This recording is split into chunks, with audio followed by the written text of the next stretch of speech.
je vais là-bas.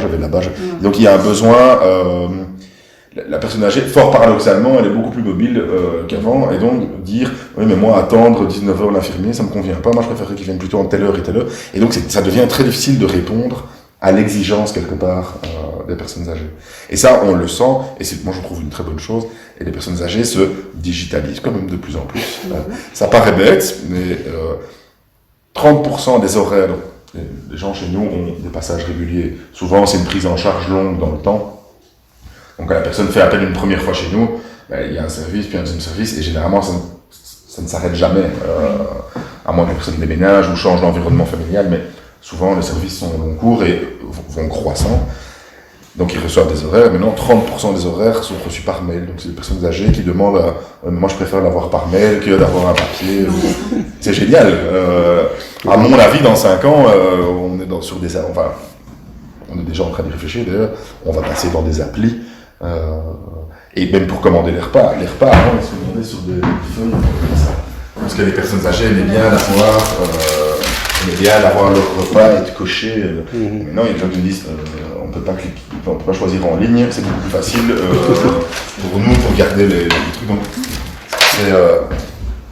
la personne âgée a changé et la personne âgée est en train, plus que jamais, de changer.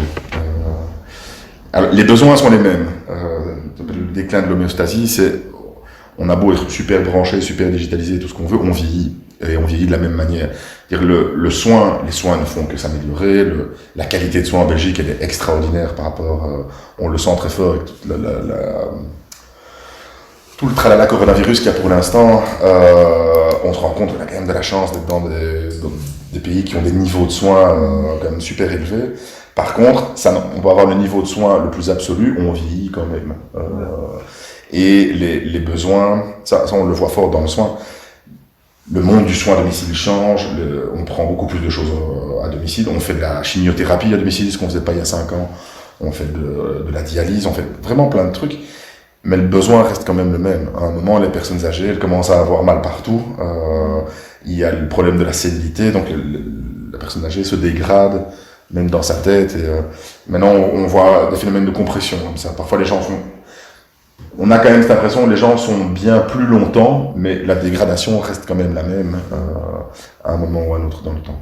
Donc ça, c'est le volet un peu des difficultés qu'on connaît aujourd'hui, et ça crée un déséquilibre, et le besoin de l'entreprise maintenant, donc sur la globalité, mais c'est d'accompagner ce changement de public, et d'accompagner ce changement de clientèle, de patientèle surtout. Donc d'essayer de s'organiser pour répondre mieux aux besoins, et surtout de les anticiper.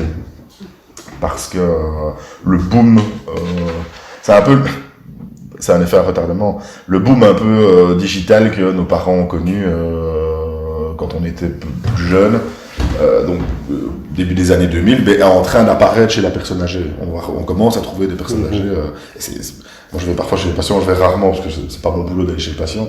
Je suis parfois super surpris. Oui, vraiment une vieille dame, avec son grand smartphone, parce que plus c'est grand, mieux c'est, et qui regarde les news. Par contre, elle a besoin d'aide parce qu'elle sait plus faire à manger, parce qu'elle a des mains qui tremblent, parce qu'elle a un problème de mobilité. Donc c'est vraiment une personne âgée, mais elle vit dans un monde, dans le même monde que nous, avec les mêmes. Et donc, quand tu arrives avec des vieilles feuilles comme ça, elle te dit. C'est paradoxal. Ouais, et c'est très. Parfois, je me dis waouh. Le monde a changé. Ouais, il y a des gens. Il y a des personnes, j'ai parlé avec une vieille personne qui. Des histoires de repas, il y avait une plainte sur le repas, les plaintes arrivent ici. Et alors, c'est lui qui me disait ouais, monsieur. Il n'y a pas une appli comme comment est-ce que c'est? Alors il cherchait, il voulait dire Uber Eats. Et donc c'est génial parce que je dis dans 5 ans. Et ce genre de structure, c'est vrai chez nous, c'est vrai, je pense, chez tous nos concurrents, parce qu'il y a quand même une bonne entente, on est dans une démarche sociale, donc c'est pas une concurrence où on se tape dessus, où on se prend des marchés, mais on est tous en train de se poser la question de comment on va prendre en charge demain les personnes. Donc ça c'est un peu l'idée.